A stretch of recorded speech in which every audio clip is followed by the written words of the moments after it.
What is up, gang? It is Monday night, May the 14th, 2018, and Monday Night Raw came to us from across the pond in London, England at the O2 Arena, and we are here to bring the hammer down on tonight's episode of Monday Night Raw right here and right now on the newest, fastest rising podcast in all of YouTube, iTunes, Stitcher Radio, and Podbean, baby, where it all began, right here and right now on the Sledgehammer Wrestling Show. Let's do it. The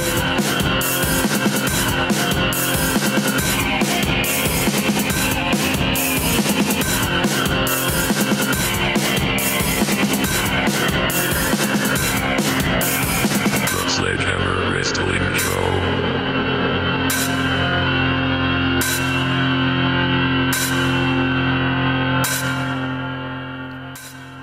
All right, wrestling fans, thank you so much for joining me. My name is Nick Nightmare. Along with me, as always, is the world's greatest tag team, Thor, the wrestling god of thunder, the official Sledgehammer of the Sledgehammer Wrestling Show, and my little buddy, my most trusted companion, and most importantly, the world heavyweight champion of microphones, Blue the Snowball. What's up, gang? Thank you so much for checking us out here at Sledgehammer TV's Sledgehammer Wrestling Show official Monday Night Raw review.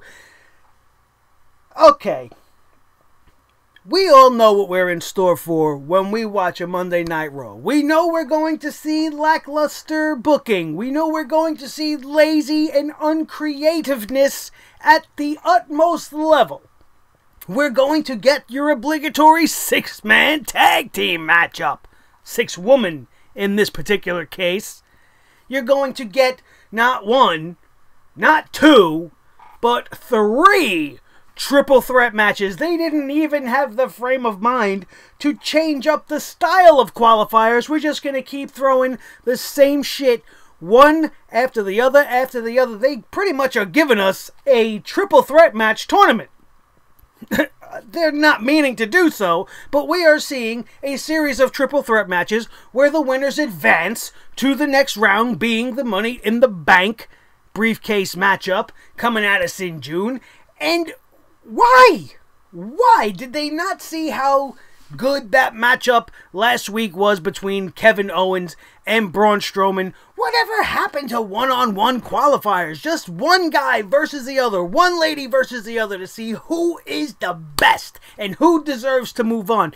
Adding in that third person makes each and every one of these matches a lot more boring than they should be. You're getting your traditional, very, very normal, nothing special about them, triple threat type of matchups. There are no added stipulations other than the winner moves on to the Money in the Bank. We're not getting no disqualifications. We're not seeing rivalries really being used up in this build up towards Money in the Bank. We're just seeing random triple threat matches. One qualifying match one-on-one for the men's division so far. Everything else has been a triple threat match. I don't want to see any more. We still have two more spots in the Money in the Bank for the men tomorrow night. I guarantee you they're both triple threat matches. I hope to God that they're not. But the WWE has this disease where they just need to get every single person on the show, instead of picking and choosing and developing and going forward in a manner that makes sense, that is logical, and not burning up the use of Elias in a triple threat matchup tonight, in a win that he obviously wasn't going to get. The same could be said about the first triple threat that happened in this night. Baron Corbin, Bobby Roode, No Way Jose. Did any of you think that Jose was going to win? No way. Jose, no way. No fucking way. He didn't even deserve to be in that match for consideration to be placed in the Money in the Bank. What has No Way Jose done? Nothing. Absolutely nothing.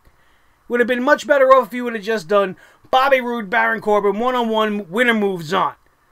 Baron Corbin's already had this shot by process of elimination. You take out No Way Jose, you take out Baron Corbin. Who's going to win? You already knew Bobby Roode was going to win. There's no creativity. We say this week in and week out. There's just nothing special about the stories that are being told on Monday Night Raw, unless you were talking about Seth Rollins. Monday Night Rollins should effectively, from this moment on, just be the new name of Monday Night Raw. Either that or the KO show. What do you get when you take Monday Night Rollins and the KO show and combine them into one show? You get what was the best moments of Monday Night Raw. Without Kevin Owens and Seth Rollins, tonight's Monday Night Raw was an absolute shitfest. Just nothing but the same old, recycled WWE not caring bullshit. There is no more evidence that you could point to than tonight's show to show you that they don't give a shit about the whole entire company at all. They find one thing, like Roman Reigns, and that is the focal point, and all their attention is going to be on driving that nail into your head harder than I drive my point into this microphone every single week on this show. It's an absolute disgrace that they don't care about the undercard the way they used to. They see Money in the Bank straight ahead, and everybody else is left in the rear view. If you're not going to be involved in Money in the Bank, you're not a priority right now. And once you have your spot secured, like Braun Strowman, what do you get relegated to? Tag team matchups that make absolutely no sense? Why is Braun Strowman being teamed up with Finn Balor? Where did this association come from? Just a random pairing to go up against one of the more intriguing things that are happening on Monday Night Raw, something that actually has my attention in a positive way, which is Drew McIntyre and Dolph Ziggler. What good could come out of this match, really, when you're booking it? You got the hottest solo act on the roster being teamed with a very mediocre, very stale, in the middle, doing nothing Finn Balor. Not even painting himself up anymore. He just doesn't give a shit. Just puts his coat on and comes out in his underwear. Does his little poses, all the same things. Does his too sweet. What's so special about Finn Balor? What does he have in common with Braun Strowman that they're going to go up and face this new team? A team that needs to gain momentum. A team that is formidable like Ziggler and McIntyre. Why are we wasting Braun Strowman? Outside of his qualifying match, when was the last time we seen Braun Strowman in a singles match? All we've seen him is in six-man tags, recycled tags, just with a different partner every single week. Starting from Little Nicholas at WrestleMania all the way up until now. Braun Strowman's run since WrestleMania has been trash. It really has. He won the greatest Royal Rumble. Who gives a shit about that? It doesn't matter. Maybe my favorite part of tonight's show was when Braun Strowman did his little freight train right into Drew McIntyre, sending him tumbling into the greatest Royal Rumble trophy, and that thing broke quicker than the wall broke for Jinder Mahal when Roman Reigns threw him through it like it was tissue paper. Because God forbid we really have a prop wall there. That was like the weakest wall I have ever seen. And you could also say the same about this trophy. It goes to show you they didn't spend a lot. They definitely didn't spend a lot. They don't value that trophy because it's a piece of garbage. For it to have broken so easily upon just toppling over off its little pedestal, hitting whoever was sitting in the chair or however it happened, the thing broke in half. There is a sign to you guys, WWE, that everything you have done is meaningless. It's worthless. Nothing that you have done up until now matters. And it kind of shows. But it seems like the only thing they give a shit about is Roman Reigns and the Money in the Bank. Everybody else is either being used terribly or is missing. Like the Authors of Pain. The Authors of Pain came up. They made a big splash. They started making some noise. They started dropping bodies. And where have they been? They've been gone for like a month. Why? I don't, like, we talk about on this show that we don't need everybody every week, and I understand that. But a month is way too long. I almost forgot about them. We didn't see them at all tonight. Not even a promo. Nothing. Wasting of talent. Wasting Braun Strowman. Wasting the Authors of Pain. And by having all these triple threat matches, you're devaluing the matchups that are leading towards the Money in the Bank. What I mean when I say that is if you have, like we were starting to say earlier, you have two guys or two ladies going at it. The way we seen Seth Rollins and Kevin Owens go at it tonight. Imagine that was a qualifying match. It kind of felt like it should have been. Because that's what's at stake. This is the chance for you to grab a briefcase that almost guarantees that you are going to be a future WWE or Universal Champion within the next calendar year. Why wouldn't you fight with all of your ability? Why wouldn't you leave it all in the ring? We didn't see that in the triple threats tonight. We didn't see that at all. While we're talking about some of the things I didn't like tonight, let's just get this right out of the way right now. NiaJax and Ronda Rousey. When I saw the news earlier today, I, like everybody else, had the knee-jerk reaction to just jump all over the WWE. Why is Ronda Rousey getting a WWE title shot? My emotions took the best of me. I hit the tweet board hard. I was mad. My inner fan just didn't understand it. Then you watch the segment that was so important we had to see it twice about what happened at NBC's Universal event at Radio City Music Hall here in New York City, where we had Ronda Rousey, Triple H and Stephanie, Charlotte Flair, everybody's over there. Ronda Rousey, of course, doing the media, doing the red carpet. NiaJax pops up out of nowhere, issues a challenge, says she's got a mandatory title defense at Money in the Bank. First of all, what is a mandatory title defense? Now, I know what the literal definition of it is, but does that exist? Where is Brock Lesnar's mandatory title defenses? Why does he get to be gone for months and months? Where was Alexa Bliss's mandatory title defenses while she sat on commentary week after week talking trash about whoever it was they were making her fight, whether it was Mickie James or whether it was NiaJax? Why are there double standards? Mandatory title defense? She's had the title for like 2 weeks. She's being forced. She's making it seem like she's being forced into it. Mandatory title defense. And what drugs are you on that you're going to take on the baddest woman on the planet? Now let's analyze this for 1 second. Let's bring the hammer down. Especially when you want to take into consideration that ridiculously booked 6-woman tag team matchup and how it ended tonight. I'm going to sit here and tell you right now what I believe is going to happen during this matchup at Money in the Bank. I'm going to call it right now. May the 14th, 2018. Mark it in your books, everybody, because I'm calling it right now. Natalya, Ronda Rousey's running buddy.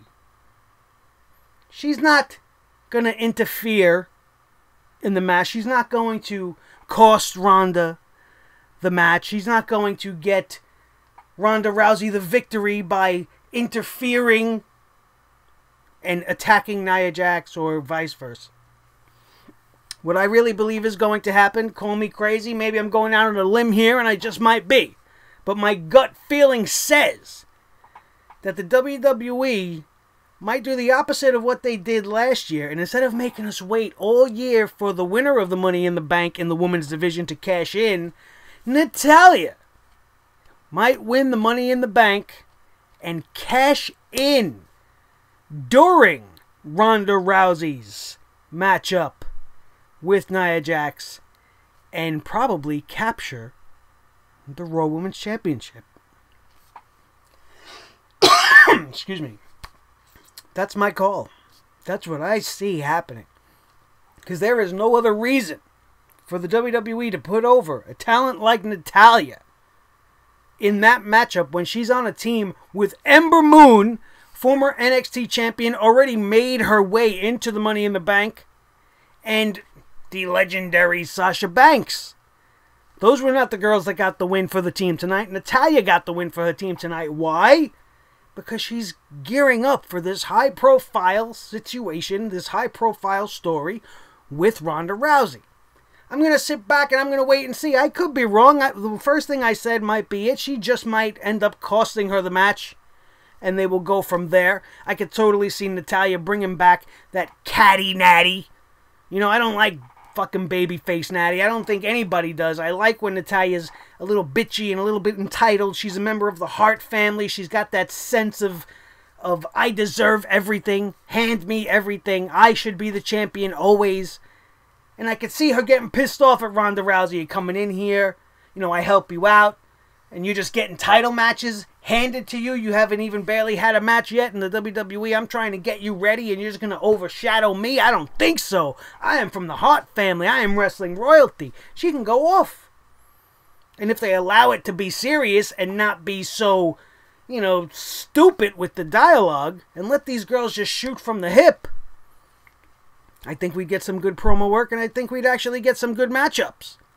And if you put the Women's Championship on the line, it's a great way to get it to Ronda Rousey, maybe at SummerSlam, and then start to lead her into more programs with more current ladies on the roster. Now, with the segment that we're talking about, the one thing I have to bring to everybody's attention is just how horribly scripted it was, how disingenuous NiaJax felt.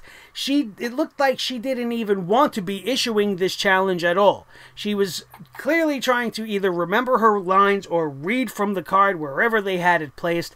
It was just so fake and phony. And what's with the happiness? What's with the fucking happiness? Why is she coming out all smiley, right? And, oh, well, I have a mandatory match and I'm going to challenge you. I'm going to challenge you. You're my challenger. And then you got Charlotte Flair giving her endorsement, giving a big old woo. And then they all want to walk off arm in arm like the Wizard of Oz, trickling down the fucking yellow brick road. We're going to see the fucking wizard, Mr. McMahon. Why? Where's the tension? Where is it? Where's that viciousness? Where's the Samoan in NiaJax?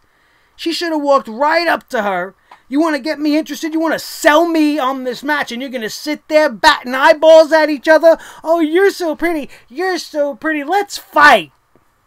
That's not what they said, but that's essentially what they could have said, because everything else that they said meant nothing.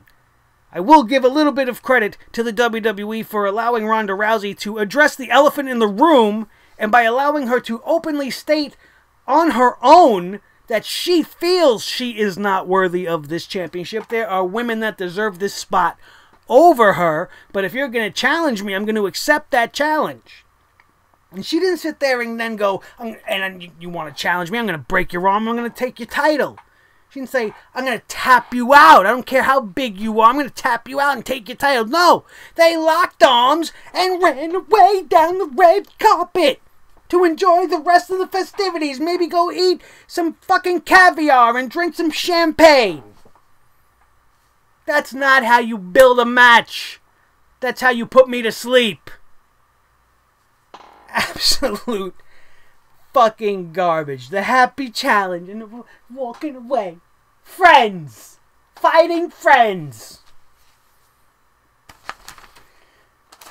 Those are my thoughts just off the top of my head from this whole entire show. Let's go through the matchups here one at a time, because this show, like I said, was nothing very special at all. The hatred for Roman Reigns spreads worldwide as this show began with the big dog coming out to his normal chorus of boos. The funniest thing about everything that would follow, including Jinder Mahal and Kurt Angle coming out there getting in Roman's face. I laughed out loud in this segment because Roman Reigns is being painted in that corner as if he's being neglected by management, And all these stories by everybody else that you see that we haven't talked about, I mean, you see it happening before your very eyes. They are trying to make him the sympathetic babyface. They want everybody to feel bad. The authority's starting to come down on Roman Reigns. The authority and the WWE don't want to do things for Roman Reigns anymore. And you think I'm going to give two shits? Think I'm going to give a fuck after 4 WrestleManias? You've had 4 WrestleMania main events. You've beaten The Undertaker. You were given the distinct honor to beat The Undertaker at WrestleMania, which what was thought at the time to be his farewell match.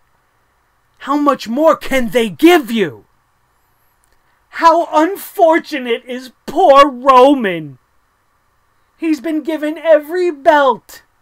He was put in a great faction. They reunited the faction and nobody gave a shit because everybody was still sick and tired of Roman Reigns. Didn't matter how over Rollins and Ambrose were.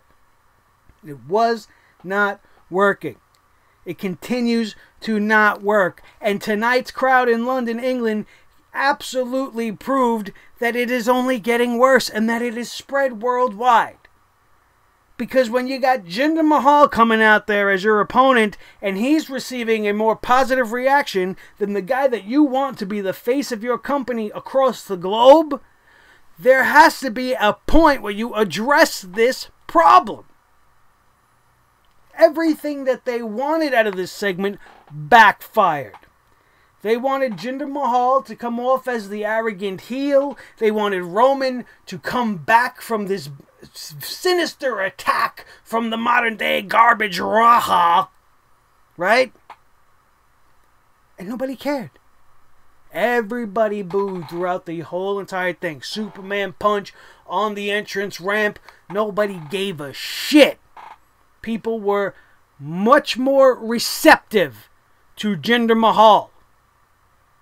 That is as bad as it gets. Because when you got the number 1 and number 2 hated people in the company, and then one of those 2 people start to get support over the one you're actually trying to get the support for, you're continuing to fail on a level now that is beyond epic. There has to be a greater word than that. If you know what it is, feel free to throw it in the comments down below. There's got to be a bigger word than epic that can describe just how big this failure is and how it continues to just keep on coming at us. Like a train down the tracks with a big bright light and we just see it coming at us and we can't move. We can't move. We just have to wait and get run over by this fucking train. The first matchup of the night was the Intercontinental Championship Open Challenge. Seth Rollins, Kevin Owens. Fantastic. Like we talked about briefly, Monday Night Rollins should be the name of this show. Every single time this guy gets on TV or gets put into a match, it is one of, if not the best match of the night, guaranteed. This all started for him way back at that gauntlet match. After that gauntlet match, even in defeat, Seth Rollins picked up the momentum that he gained that night and has continued to run with it like a running back to the end zone. And he scores every single time. Doesn't matter who he's dancing with, his dance is always the hottest dance on the floor by the time the night is over. Seth Rollins, 110% is most likely, and if he continues on the pace that he has set and he continues the way he's been, is most definitely in the running as the heavy favorite for WWE Superstar of the Year 2018. No doubt in my mind. Although the same could be said for a guy like Kevin Owens. Lots of high-profile matches throughout the year. Not too many victories, but he was in a very big storyline with Shane McMahon, and it's transcended that now. He still has Sami Zayn on again, off again, friends here and there. But Kevin Owens and the Kevin Owens Show, when they show up and they give you a match 2 weeks in a row now, last week versus Braun Strowman, and now twice tonight, twice in one night Kevin Owens performed, and both times his performance was the thing you were talking about.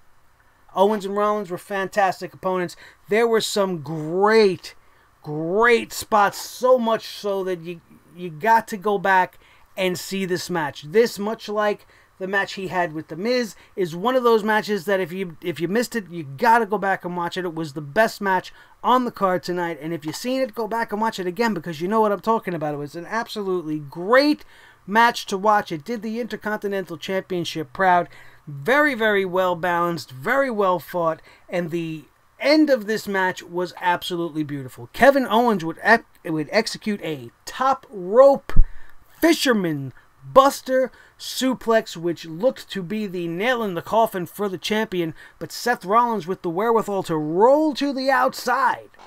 And then as Kevin Owens would go to get him back in the ring and secure the cover, Rollins would hit him with the curb stomp upon his re-entry into the ring, and Seth Rollins would remain your Intercontinental Champion in the match of the night for Monday Night Raw. Absolutely fantastic. Huge pop. Huge pop. And I know what some of you guys might have expected me to say. You might have expected me to go off and be like, oh, this is a pay-per-view match with no build. It's cold. It's this and that. Why are they giving this away on free TV? And I'm sure you're going to hear a lot of fucking people say that because I know I'm not the only person that you listen to. And I know that probably maybe all of the other big name guys are going to be going, why are they giving this match away? Blah, blah, blah. And yes, with the greatness of the match, you can see why you would want that on a pay-per-view. You would want to build toward that, sure. But this is the Intercontinental Championship Open Challenge. Having a person the stature and at the level of a Kevin Owens come out and challenge for that belt only lends to the importance of that belt. It solidifies and makes the challenge itself mean something. He's not just going to keep facing, you know, D-level superstar, lower mid-card or upper mid-card. He's going to take on all challengers, even if you're a Kevin Owens. And it makes it important. It makes it feel like it matters. Definitely elevates the whole entire scenario. I absolutely loved every single bit of it. The only thing I can criticize about it, which you know we have to do because that's why we have this hammer, to bring it down. If you're going to bring the hammer down on this segment for any reason, it would be because I just lost the reason because it wasn't really that bad. Oh, because you know what? Fuck it. Who cares? It doesn't matter at this point. I forgot what point I was going to make. Let's just move on to the next segment, which was the Radio City segment at Universal for NiaJax. Who cares? We talked about it a little bit. Let's move on. It did absolutely nothing but have everybody follow the yellow brick road, going to Vince's load. Trying to make him happy, right? So we're just going to do what the old man says. That's about it on that. That will come up again, but it'll just be a blip on the radar. Bo Dallas and Curtis Axel are backstage, and they have redubbed themselves the B Team. And yeah, you know I'm going to say some shit about it. I'm not going to shit all over it. I can appreciate that they're moving away from having to join with somebody. We need tag teams. They want to just be a tag team. Fine. They're not going back to being the social outcasts. They're not going back to something they've already done. They're not continuing to be the Miztourage. They're not going to join the Woken Family universe. I like this. I like this idea. I like that they're giving them a name and an identity. I don't like that they had to get the win over the Fashion Police, but I can appreciate the whole entire situation as Dallas and Axel would go on to face Breezango later in the night in their debut match, and the B Team claiming to be undefeated. The Miztourage was the Miztourage where the B Team were undefeated. They get a match with Breezango, and I can appreciate this match only in the fact that it's nice and refreshing to actually see a tag team division matchup that doesn't have a fuck finish, that didn't have a third member on the outside, that didn't have any stable nonsense or any schmaz finish. It was just a straight up tag team contest between two decent tag teams. It wasn't the greatest match. It's nothing to write home about. I'm not telling you you missed a fucking tag team classic, but you missed an actual tag team match. And considering what we've been getting as of late, it was nice to see. It was nice to see. It established a new team. You know, Breezango, they could take a loss. It doesn't matter. What are they worth? They're not really worth anything. Even though they're over as shit. It was great to hear the London crowd doing the Fandango once again, bringing that shit back to life. I also enjoyed very much how they were humming the theme to the A-Team for the B-Team, as that is what they wanted to be called until Kurt Angle corrected them very quickly, reinforming them that the A-Team's already a show, it's already a movie, you can't be the A-Team. So now they're the B-Team, and I enjoyed it just for what it was, but it was not anything special. Nothing really. It'll be more interesting to see what comes after this. This is obviously the beginning of the B team. Let's hope it actually does something. But considering, like I said, that we haven't seen the Authors of Pain in 3 weeks, what are they going to do? They're going to not give a shit about the B team either? I don't know. We'll have to wait and see. Our first triple threat qualifier of the night was No Way Jose. And did I enjoy this match? No way. Jose, did I know Bobby Roode was going to win this match? You're damn right I did. You're damn right I did. I broke that down at the beginning. It's just a process of elimination. Corbin's already won it. No Way Jose is nowhere near the level he needs to even be sniffing around the Money in the Bank briefcase, let alone dancing a jig with a bunch of conga morons. Get out of here. Bobby Roode is moving on to the Money in the Bank. Glorious DDT to No Way Jose. And on we go. Let's continue with the notes here. Flipping over to the right page. Kevin Owens is in the back. He confronts Kurt Angle. He wants another chance at being a contestant in Money in the Bank. Kurt Angle's like, listen, I'm not giving out retries right now. And he's concerned with the condition of Jinder Mahal. He's going to try to go check him out.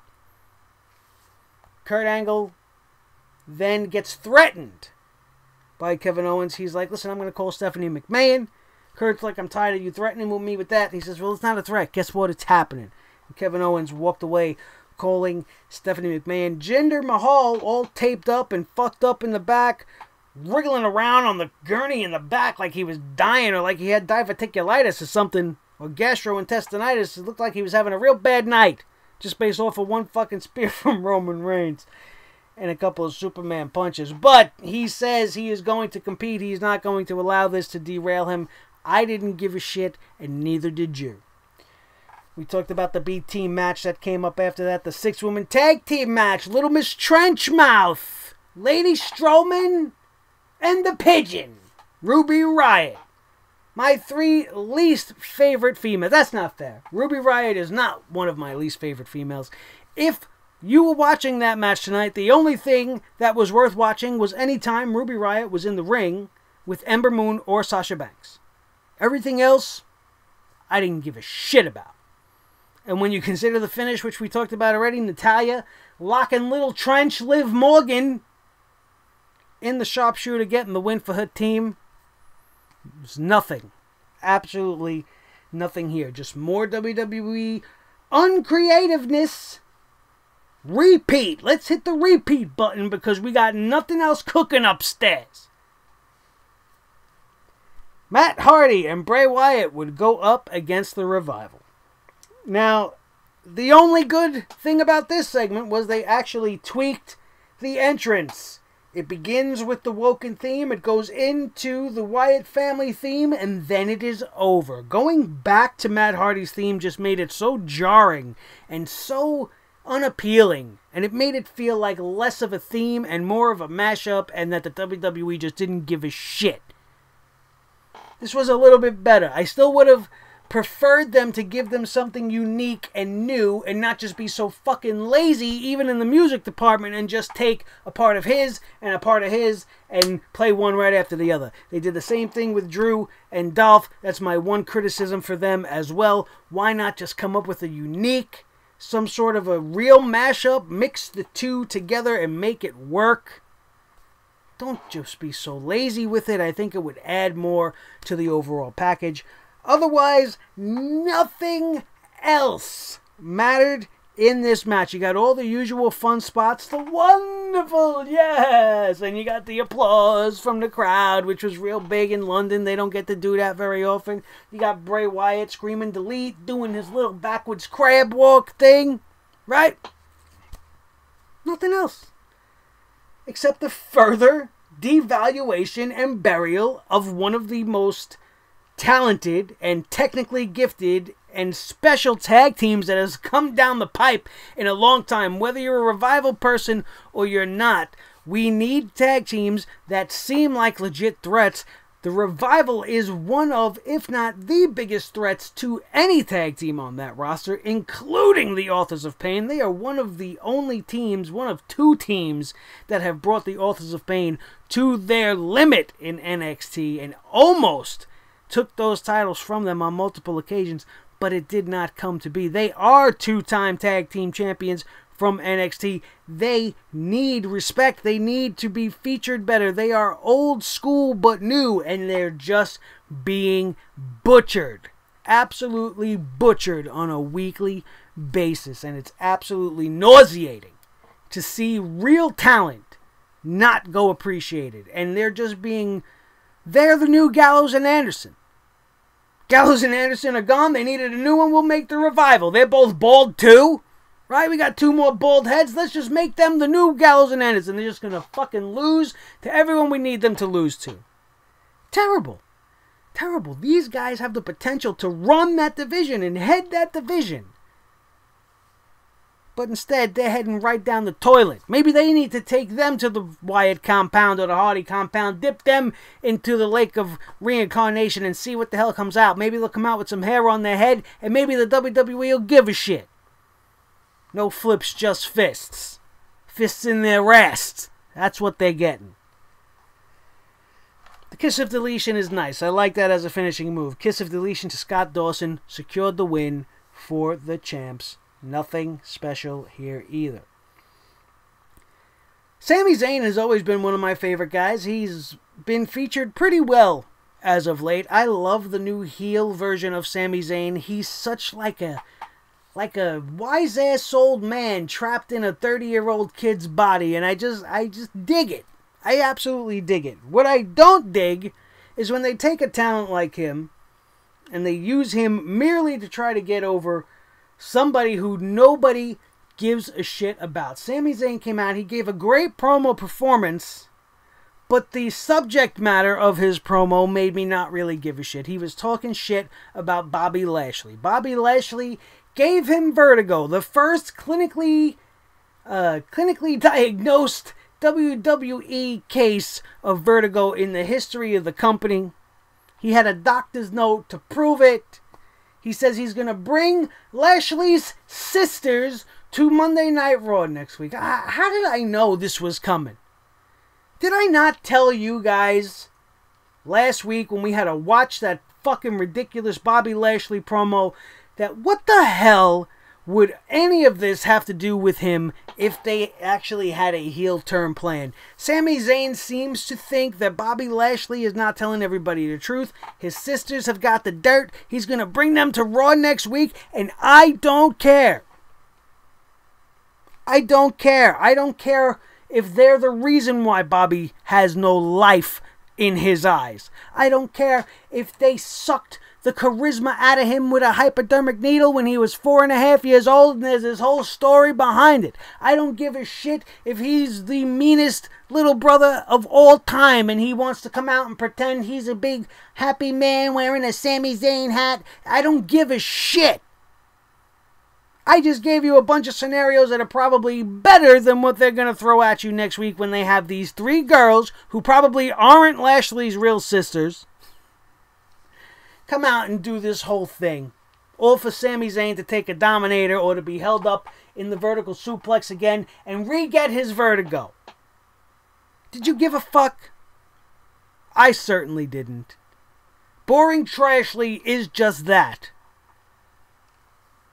We'll talk a little bit more about him in just a minute. Triple threat match number 2 went to the women. Did you care? I didn't. This match was ridiculous. This match broke down into a 2-on-1 right from the very start as Alexa Bliss and Mickie James just double-teamed Bayley for the first half of this matchup. Bayley was seemingly a non-entity in this match. Sasha Banks, for some reason, wishing Bayley good luck. I guess they're friends again. Corey Graves still trying to push the tension between the two, but I don't care. I really don't care at this point. I was all for it a few weeks ago, but if you're not going to do it, then just move on. Stop dragging it along, because it doesn't matter. I don't give a shit about it anymore.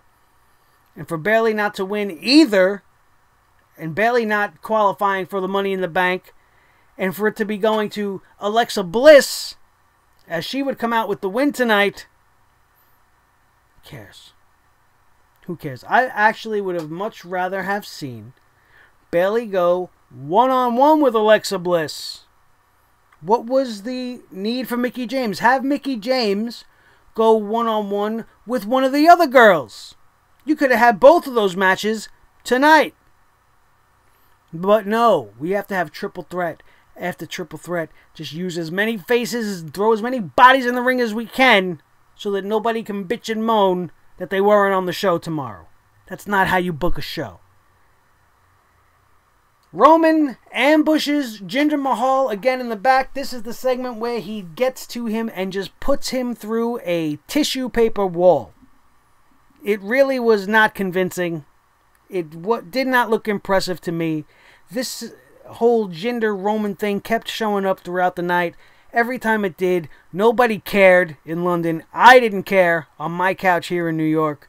We could just move along very quickly. But the keynote being after this, and Sunil Singh screaming for help and crying to get some help, Jinder Mahal was removed from tonight's triple threat qualifying matchup. Then we have Balor and Braun versus Drew and Dolph.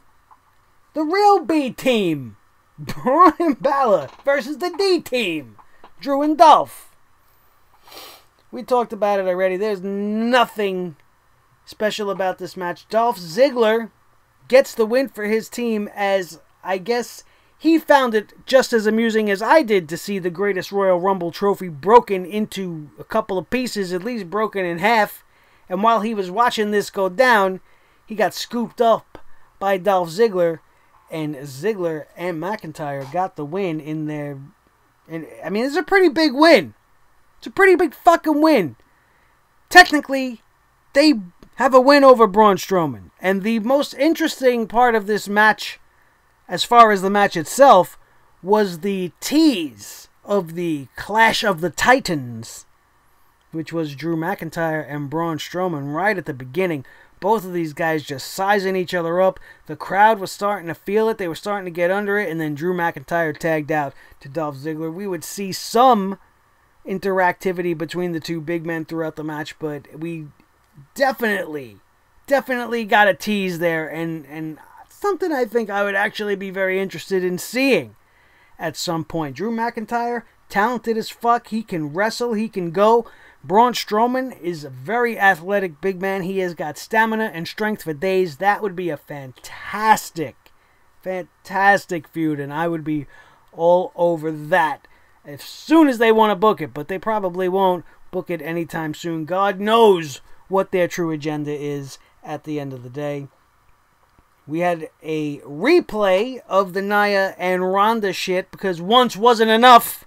You had to make me sick for a second time with all the terrible promo work by NiaJax. Although I will give Rousey a little bit of credit. She was a little bit more in her element. You know, she's used to press conferences and red carpet walks and things of that nature. So she seemed a little bit more comfortable because she wasn't in front of 10, 15, 20,000 eyeballs staring her down, hanging on her every word. She was just being Ronda on the carpet, and her performance was not as bad as NiaJax. But that's just me being fair, where fairness is due. We like to bring you guys the truth with the hammer, and it would be a disservice if I didn't tell you guys that I do sometimes see little silver linings. It's not all fucking gloom and doom. Sometimes there's some good here and there, even in the worst of situations. Where there is no good in any situation is in the final triple threat match, which would see Boring Trashley versus Elias versus a surprise opponent. Now, Kurt Angle was backstage and he was on the phone. He apparently was talking to Stephanie McMahon, from what I can gather, and he told her he's got the perfect opponent to insert into the injured Jinder Mahal's spot. It was at this moment that I assumed we were going to see a Jason Jordan return, or possibly a Dean Ambrose to throw a wrench into some things. But for some reason, I didn't realize that it was going to be Kevin Owens. Stephanie McMahon ordering Kurt Angle to give Kevin Owens another shot. When he responded to that, Kurt Angle that is, and he was like, another chance, but okay, boss. I assumed that was going to be next week. We were going to see maybe Jinder Mahal versus Kevin Owens. Winner gets into Money in the Bank. But no. He was inserted into this triple threat. God forbid they would have just let it be Elias versus Lashley and let Elias go over, because he was over as shit. He had the London crowd in the palm of his hand. He went as far as to stop in the middle of the match, and he got JoJo to bring him his guitar and his microphone, and he was about to start singing again before Bobby Lashley and Kevin Owens would put an end to that before it would even get started in the middle of the match. Bobby Lashley, man, he is Roman Reigns 2.0. Not only is he an absolute vacuum of charisma and a lifeless robot of a man, but he is beloved by WWE Creative. He is beloved by Vince McMahon. I don't know why. He always was. Before he left and wanted to be a new Brock Lesnar for MMA, he was already high on Mr. McMahon's list. Look at him. He's a genetic freak. He's got muscles on his muscles. He looks like a box of Milk Duds that melted together into a giant thing, and now it's alive. And it's got eyeballs. But there's no life in those eyes. And they want to push him. They see value in him. London didn't see value in him. Everywhere they go, this man comes out to no noise. Zero reaction. Not a boo. Not a cheer. He is the king of the crickets when it comes to WWE. He generates no reaction. That's the worst kind of reaction you can ever get. He generates only anger from me, and not because of all the right reasons. Who does it sound like I'm talking about? Does it sound like I'm talking about Boring Trashley? Or does it sound like I'm talking about Roman Reigns? Because Boring Trashley is the next Roman Reigns. Look at how they're placing him and pushing him and positioning him. The smartest thing they could do is turn him heel next week during this family reunion that Sami Zayn's got planned. Maybe then we'll see something. But I've seen Bobby Lashley as a heel in Impact Wrestling. And yeah, maybe he's a fraction better. But his face don't change. He's as stoic and stone-faced as anybody. An emotionless, lifeless wrestler. Talent, strength, agility. He could kick my ass in probably a fraction of a second. But that doesn't mean I have to like you. And I don't. Because you bring zero personality to the table and take that fucking headband off. You look ridiculous. You're not playing basketball. This is pro wrestling. Even Hulk Hogan had the sense in the 80s to take his fucking sweatband off in his head. And that's when sweatbands were in, bro. Take it off your head before the match. If you must have it wrapped around your dome, having it look like you're squeezing a turd out of the top of your body, then do so. But at least take it off before you start wrestling. Please. That's the least you could do for me. Maybe I'll like you a little bit better. Maybe it'll give you some emotion. Maybe we could actually see you move your eyebrows.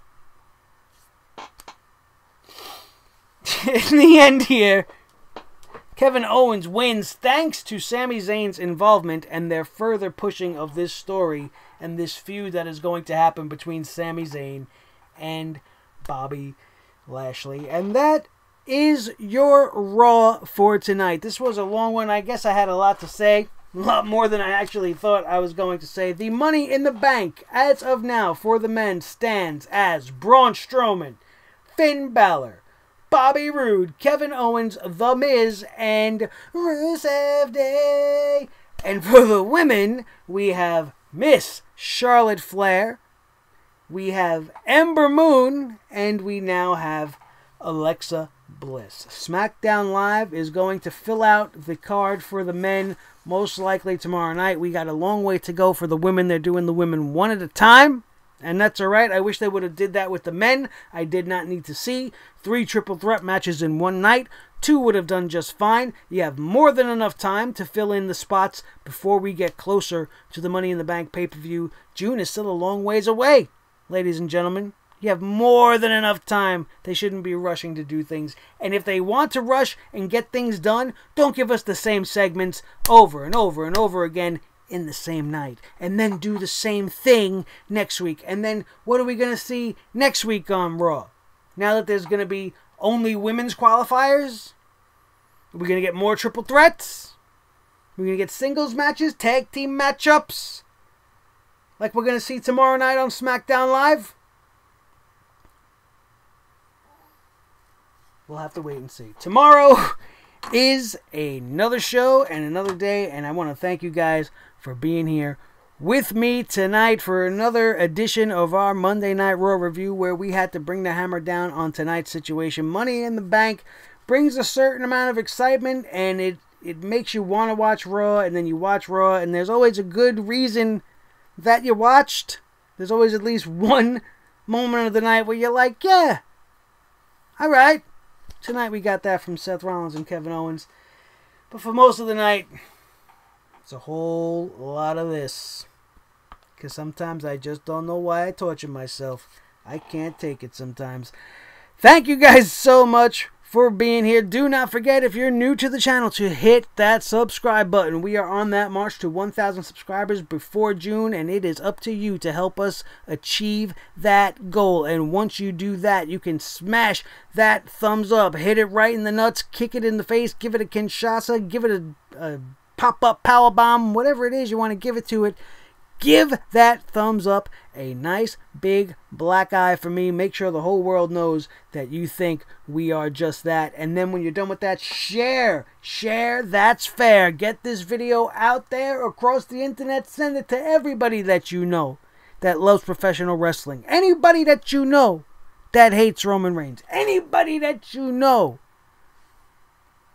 that needs a place to talk some pro wrestling with some smart, knowledgeable, and respectful fans, which I will always find down in the comments section below, which belongs to you guys as always. If you guys are listening to us on iTunes, Stitcher, or Podbean, don't forget to get your eyes on that YouTube channel, that's Sledgehammer TV at YouTube's main page. That way you can come to see for yourself what Thor, the wrestling god of thunder, looks like. My trusty Sledgehammer, always tried and true, bringing the truth and bringing the damage down to you. And my little buddy, my most trusted companion, he's shiny, he's chrome, he's blinged out with his World Heavyweight Championship of microphones draped across his beautiful face. You can see that on our YouTube channel, Sledgehammer TV at youtube.com. Thank you guys so much for being here. I am Nick Nightmare. That is going to do it. And we are out of here, and we will see you tomorrow night for SmackDown Live right here on the Sledgehammer Wrestling Show. Good night.